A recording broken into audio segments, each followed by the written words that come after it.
Hello,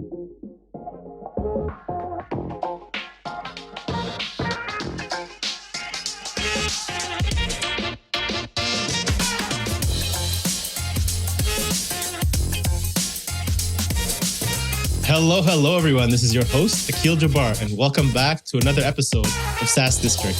In today's episode, we'll be talking about scaling your SaaS company with zero marketing budget. Today, we have our guest, Leo van Oosten, joining us. Leo is the founder and CEO of Amsterdam Standard.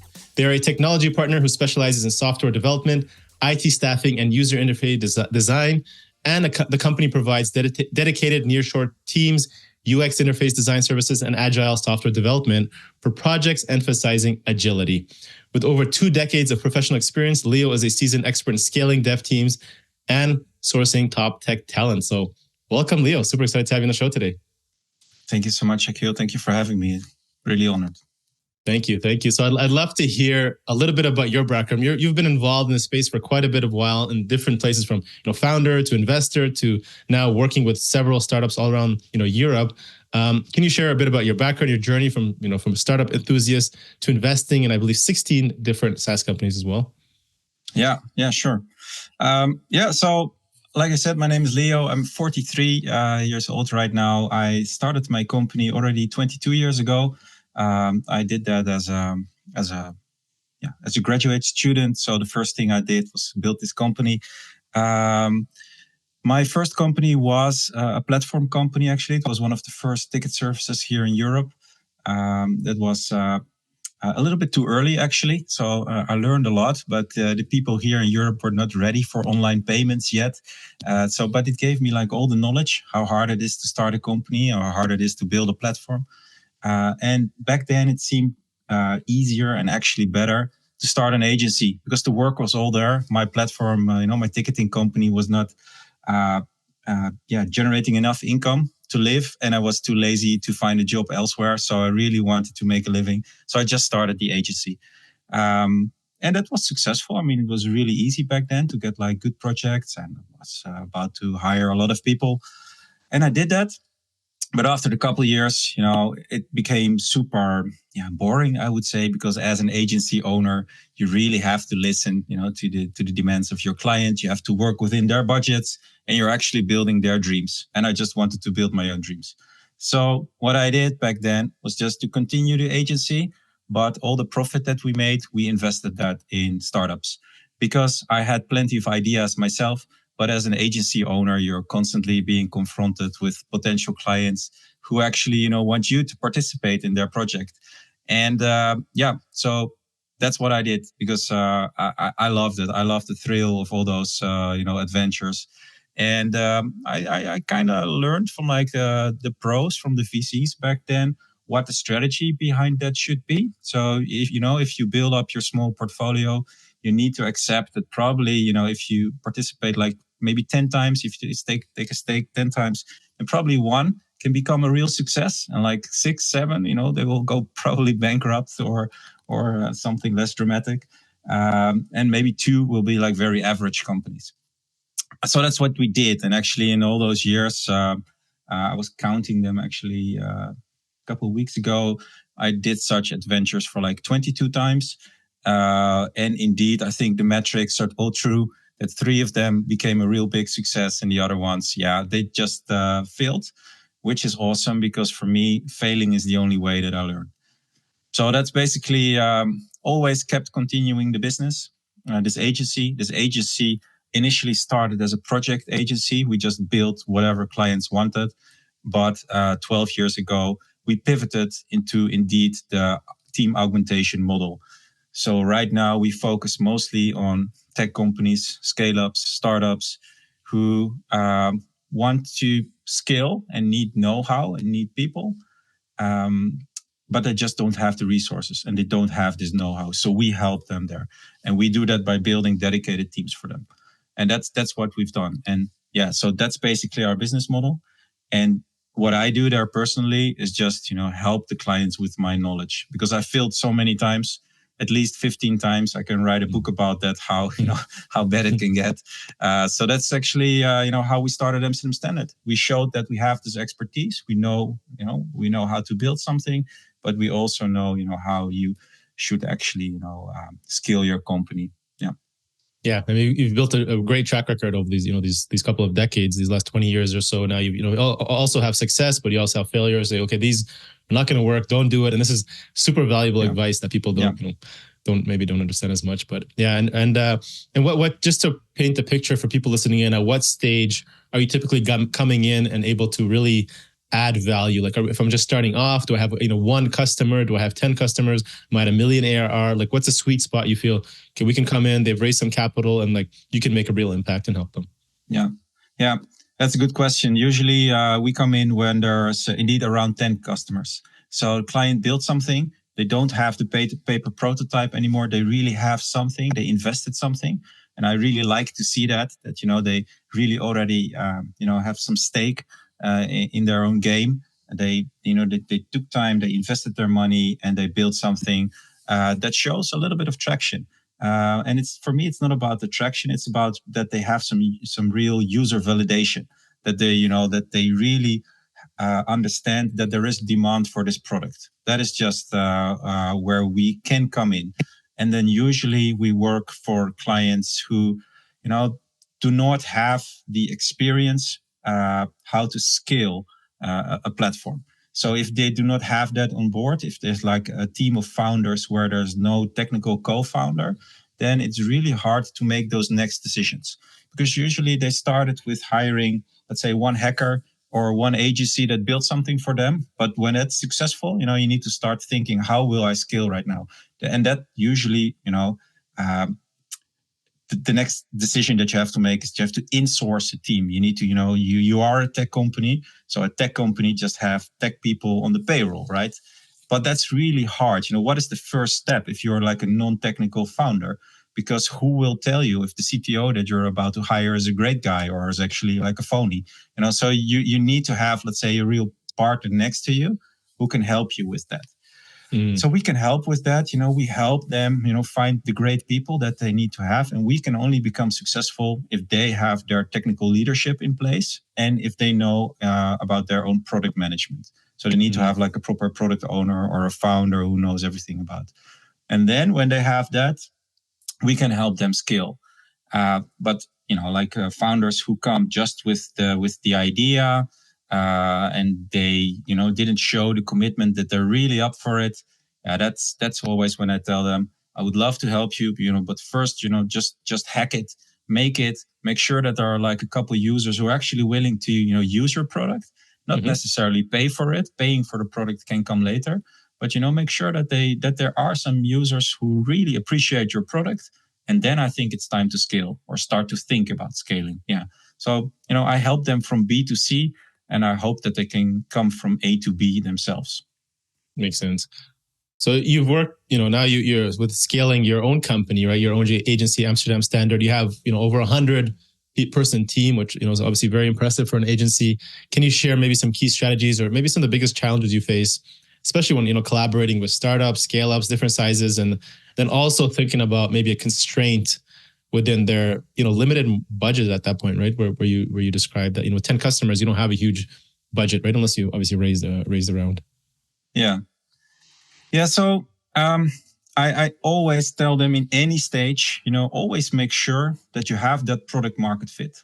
And sometimes, you lose your product market fit. I think that my company, after like 20 years, kind of lost the product market fit. So that's, we'll talk about that later. But, sometimes you just lose it. Sometimes the market changed or, the global economy changed. So you need to find it again. And that's also what I tell, our clients, make sure that you will scale, but only if you have that product market fit, and make sure that you're working in a niche, so if you have that, then it's really easy to scale. And marketing, you actually don't need much marketing. You can become like fully product led.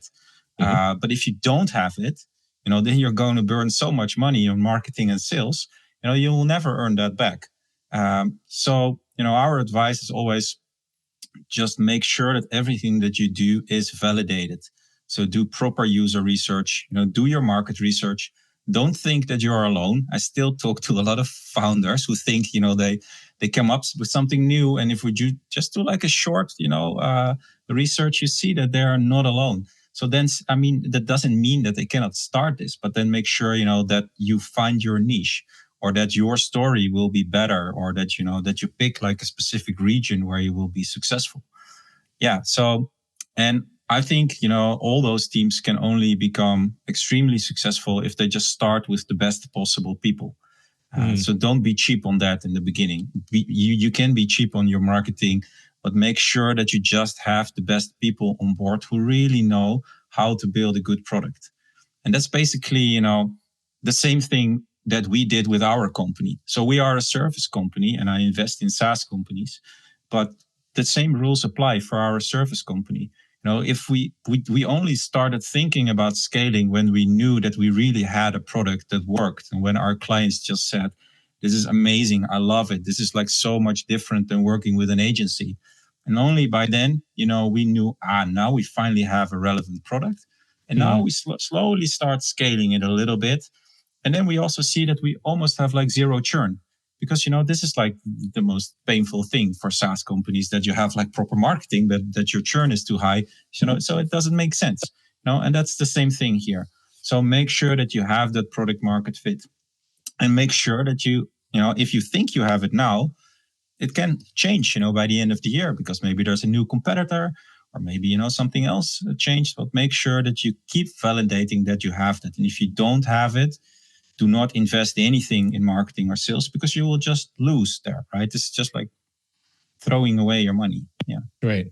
So you suggest, obviously, focusing really, really well, taking your time to build a great product. So when you go to market, the product almost sells itself, and then you're not wasting money trying to catch up on, churning clients, right? So and make sure that you really get ambassadors. So just do a good job. That's the same lesson apply for a service company or for a SaaS company. Do a good job, always over deliver, build up a reputation, and make sure that your users will become your ambassadors, and that referral marketing is actually, bringing you the most clients. And that is actually quite easy to achieve if you just focus so much, on just making the best possible thing out there.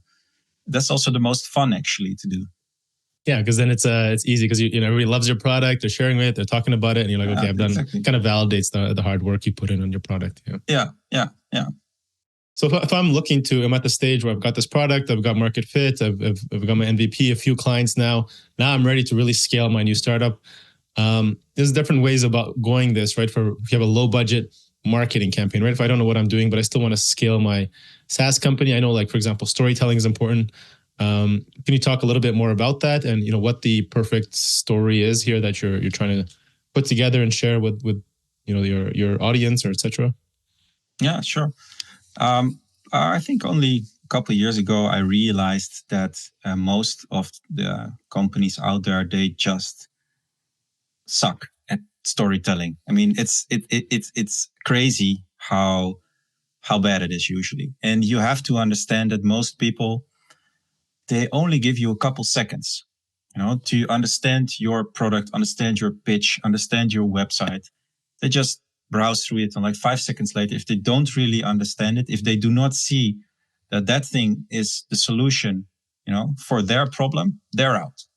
That's basically it. If you do a pitch, if you are, at the birthday of your uncle, and he asks you, what do you do? And if your pitch is vague, and you're telling, I have this, firm and blah, blah, blah, and IT people, technical investments, 10 seconds later, his focus drifts away. Yeah. He has no clue what you're talking about. So it's really important to have like a razor sharp pitch, and to have a consistent story. Because if you tell this pitch, but your colleague or co-founder or first employees tell something different, or that you tell like a different pitch than what is on your website, it's not going to work. The story has to be consistent and super simple, because people only have this very short time frame that they, would love to, you burn some energy on understanding if you actually have a solution for their problem. So that's it. So you really need to perfect that pitch. And in all those years, I only found one book that really helped me with doing that properly, and that is How to Build a Story Brand by Donald Miller. And I advise this one to everyone. This is just gold. This is really the Bible for for storytelling. Read that, apply their framework, and I'm 100% sure that it can improve every company out there. It's really a must read. It's simple, it's short, and it works. And basically, it's super difficult to stand out of the crowd. 10 years ago, when we were building SaaS companies, you were probably alone in your space. You were the first one probably in that domain.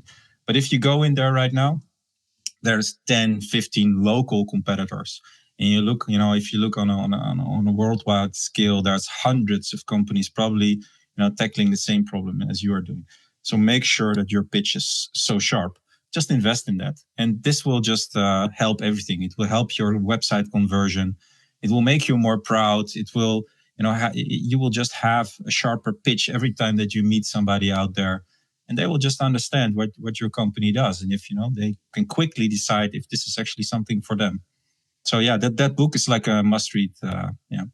Love it. Yeah, story branding. I think that's the term he coined, right? I think it's Donald Miller is great. And I agree. I mean, once you have that clear positioning, clear marketing, clear messaging on your website or everywhere, and it's consistent across all, I mean, then you just start attracting the people who just resonate exactly with what you're thinking. Like, oh, this is a story that resonates with me. This is what I've been through. This is what I'm interested in. And you kind of skip the part of like trying to figure out if this is a good fit or not. And boom, it's a lot easier transaction, right? Exactly. And it's also so much easier for your team if you have that, because they are producing marketing materials all the time. And if you do not have the story brand, if you do not have this script, all the materials will be inconsistent. So, if you have that thing and you always tell them, this is like the base, like always make sure that if we produce something, make sure that some of the elements, some of the sentences, some of the elements that should be in every brand are there. And, that's just making their lives much easier. Yeah.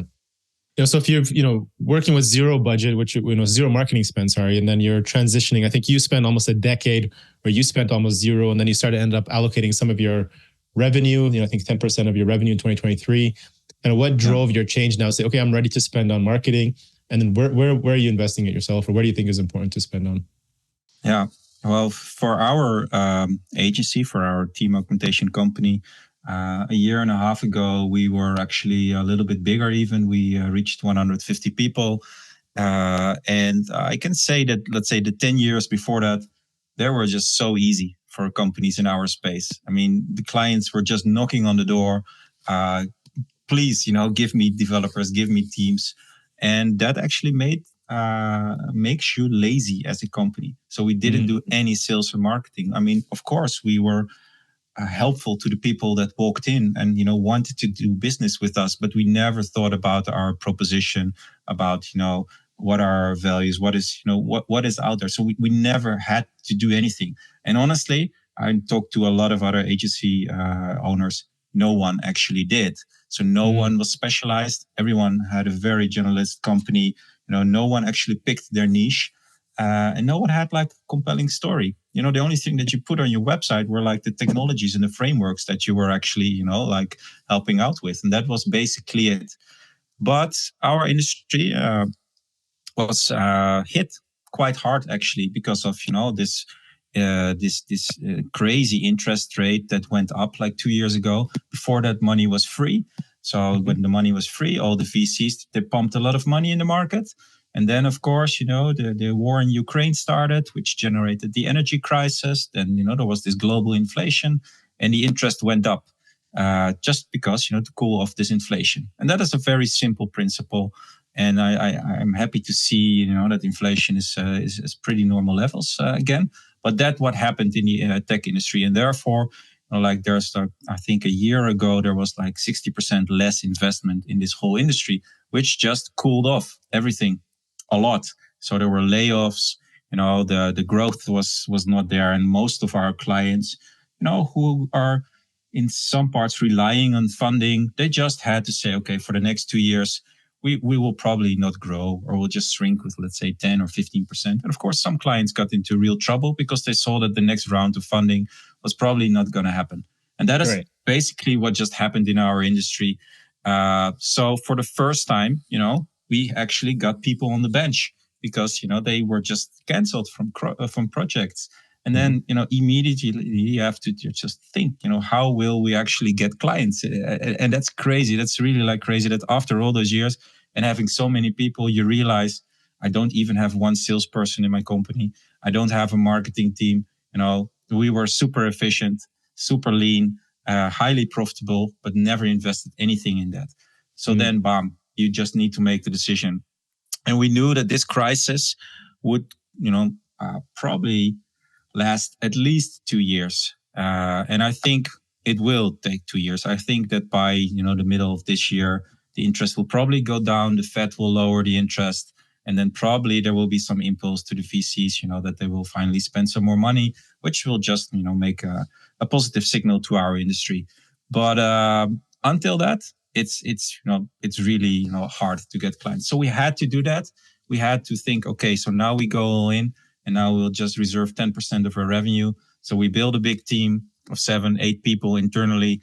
We asked 5-6 external partners to help us and just, fill up the funnel with leads again and start working on them. And what we did, first we started with the storytelling. So I really wanted to make sure that if we go out there, we have a great story, because otherwise, I knew we would just be burning money. And if you never thought about your story, better make sure that it is great, because otherwise, it's, I didn't even know how to pitch our company, right? Before that, people just came in and they said, I heard you have great teams. Can you help me? And I said, sure, and here's the contract you can sign and they can start tomorrow. And now we really had to make this shift. So, it starts with getting the great story, doing content marketing. And I think that for B2B companies, LinkedIn really works well. So we're just connecting on LinkedIn. We're doing a lot of outreach there. And surprisingly for us, also cold email works very well. So we are sending a whole lot of emails out there with, to people just, asking if they want to have like a virtual coffee. And that just works. And I mean, we've also used like many other channels that didn't work. So for example, Google AdWords doesn't work. Advertising on the socials doesn't work. We did a whole lot of webinars. It doesn't work. So it's really like, like trying. You just need to try the channels, put some effort in it, try it for like 3-4 months and just analyze, is this like bringing me anything valuable? Is this growing my network? Do I get like proper leads from it? If not, then just turn it off again. And make sure that you spend your dollar, on the right channel. And that's what we did. Yeah, it's the game of marketing, right? And depending on your industry, your vertical, your product, you have to keep testing. And what works for you may not work for others, right? In your case, outreach and sales always work in most cases, for especially in B2B, obviously. But paid ad works for some don't work for others. SEO is pretty big as well, and I think works typically well for most markets, but could get very competitive and expensive too. So. It's crazy how expensive that got for us. Imagine. So, beyond marketing, right? Like, many founders are product led. Maybe they have found success, like you mentioned, and then to a certain point, and then they kind of hit a ceiling, right? To where they can scale. They just don't have maybe the operational expertise. Maybe what would you be your advice to maybe founders who get there? Because, we get this, especially now in 2024, we're getting a lot of people who've gone to this point, right? Do we raise capital? I'm thinking I don't know where to do. I've done this all by myself now. Do I look for some partnership? Do I exit? Do I partner with a bigger firm? Do I find a strategic player? There's so many options. What do you tell them? What are suggestions you're saying to them to help them, unlock that growth or take their business to the next level? Yeah, well, of course, it depends a little bit in every situation. But if they reached their own maximum potential. If you see that they are, for example, stuck as a founder and you see that they can only grow when they will be on board of something bigger, then of course you advise them to, go out there in the market, and try if you can be bought or buy another company. But what we first actually, advise everyone is if you cannot grow yourself, then you probably know where you are lacking. Sometimes that's, like the growth marketing, it's the marketing sales. Sometimes it's the finance. Sometimes it's actually the development capacity. And before you actually, start, you also have to prove that is the real problem.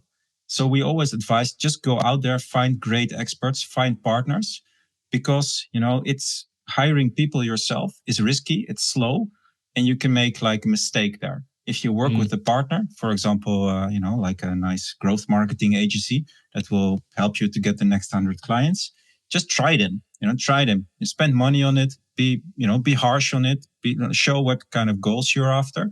And then if it doesn't work after 4 months, try the next one. This is also, for example, what I did with my cold email provider. I really believed in cold emails that it could still deliver me leads. But, 3 partners actually screwed it. So I was like kind of negative, but I was like, there must be someone out there who actually makes like smarter emails and templates and has like proper technology, maybe a better database. So only the 4th time I found the partner, and that worked for me. And the same goes, for example, for development capacity. We really run into a lot of clients who have like a very negative experience with the previous partner that actually wanted to, that they asked to scale their operations, and it didn't work because of many reasons. And now they come to us and we kind of know how this can actually work remotely.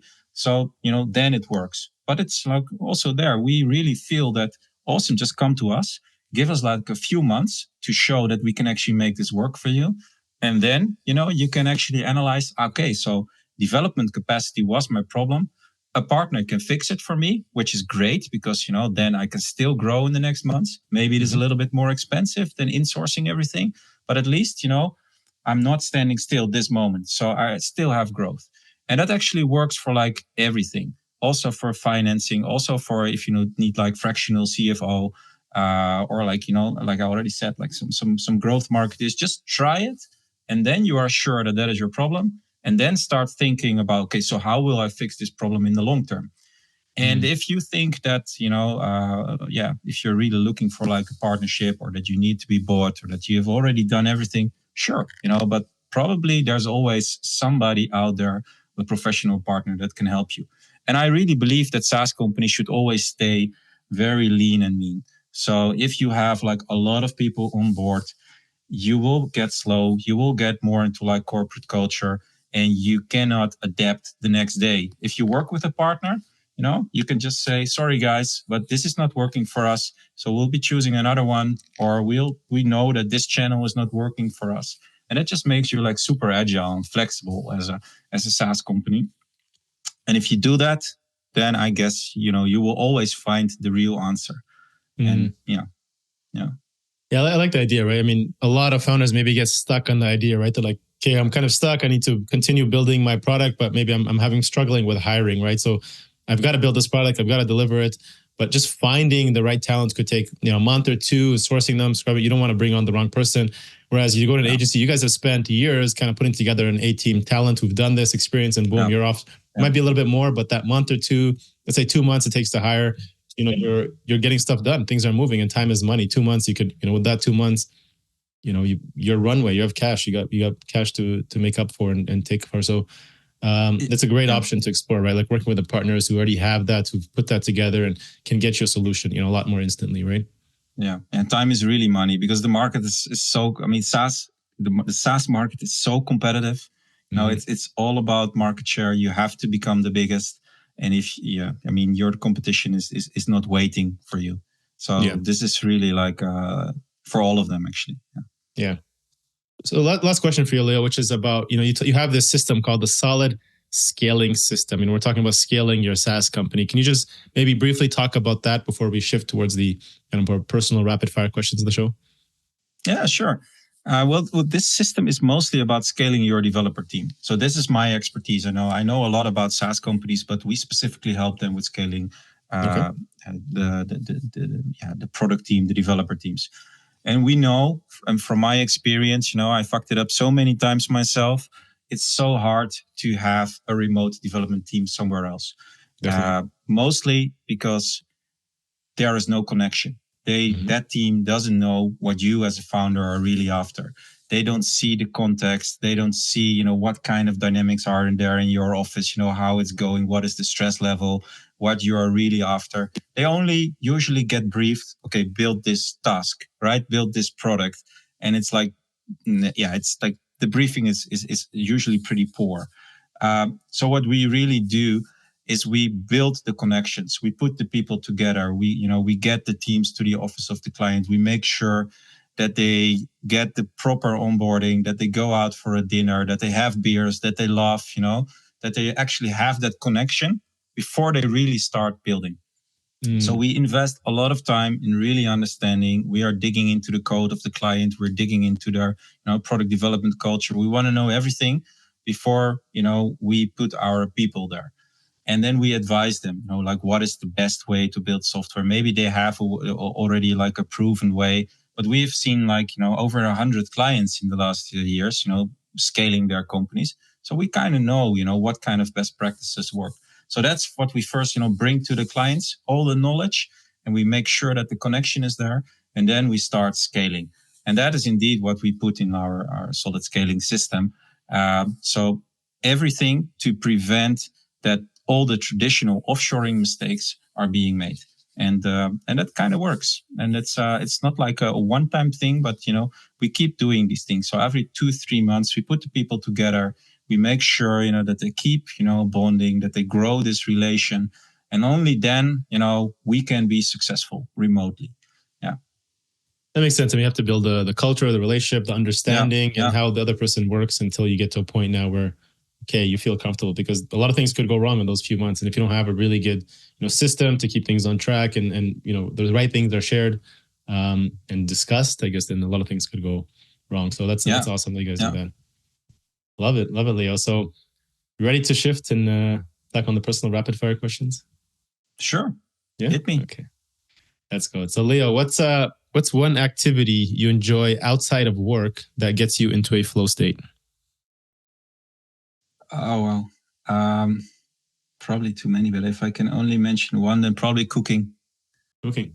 Love it. Cooking, yeah. I always wanted to become a chef, but then I ended up with an IT company. So my dream is still to sell my IT company one day and become like a famous chef. Beautiful. Instead of code, you're coding recipes and ingredients. Yeah. I love it. What's one piece of advice you wish you had known, and if you can go back, you would tell your 23-year-old self, before you started your first venture? Yeah. Mm-hmm. Keep focus. Mm. I've been all over the place, but it's really important to keep focus. That's also what I tell our clients. Don't do two things at the same time. You can only excel in one. You need all your energy to make one company or product great. Yeah. Go from there. Yeah. What are some of the biggest challenges you're currently facing in order to continue to grow, Amsterdam Standard? I know you talked about a little bit, the marketing challenge, but what keeps you up at night these days, if anything?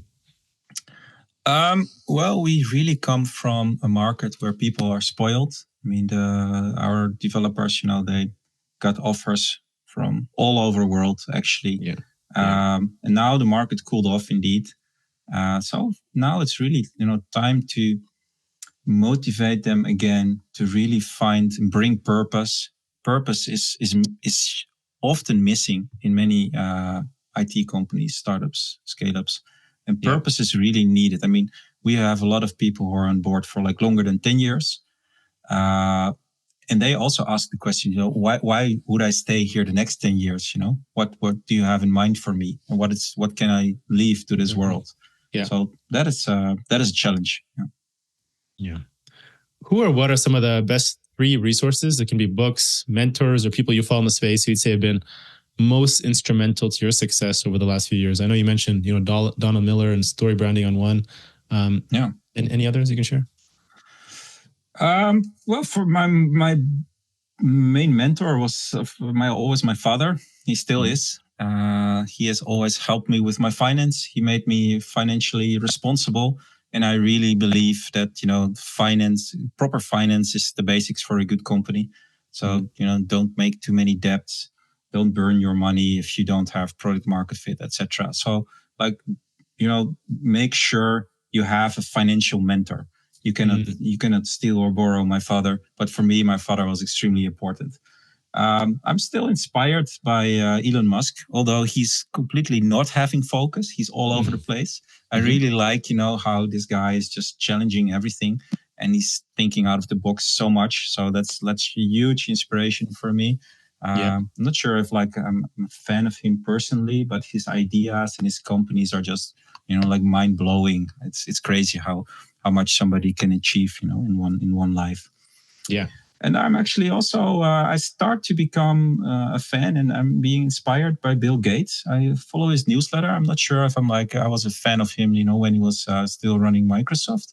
But now, with this foundation, trying to, actually use his capital and all his resources to fix like real serious problems like malaria, like climate change and all that.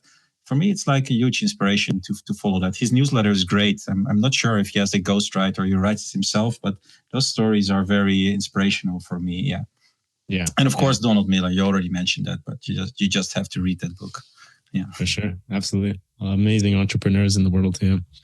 What does success mean to you today, Leo? Success mean to you today, whether that's personally, business, financial, life? I guess, 20 years later of being in the game, what's most important to you? And, there's no right answer here. I still love it when clients are with us for like many years. I thought next year, I'll have one of my biggest clients who are already with us for like 10 years. So that's awesome. I love that, that proof and confirmation that we are still, like a relevant partner for them.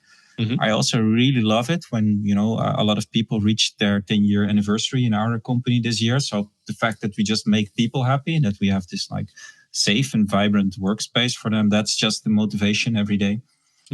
For me personally, I would love to have, more time. So success for me is I cannot express that in money.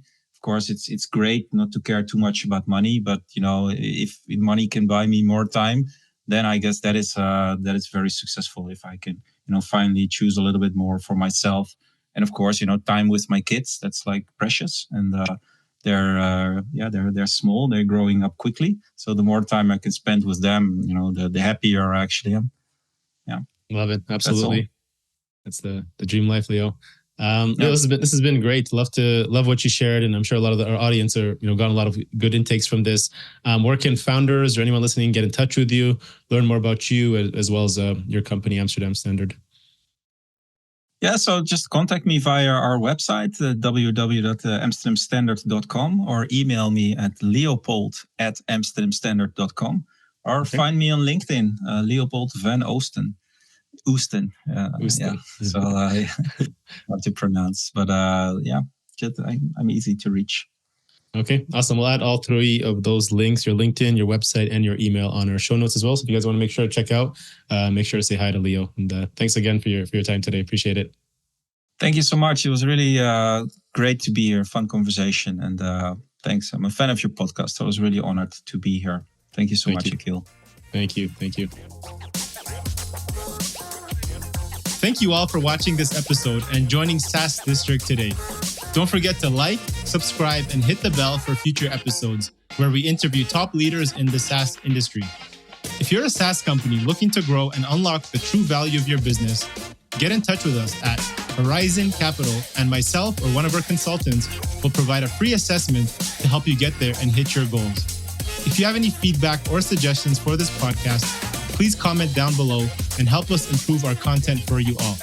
Thanks again, and see you on the next one.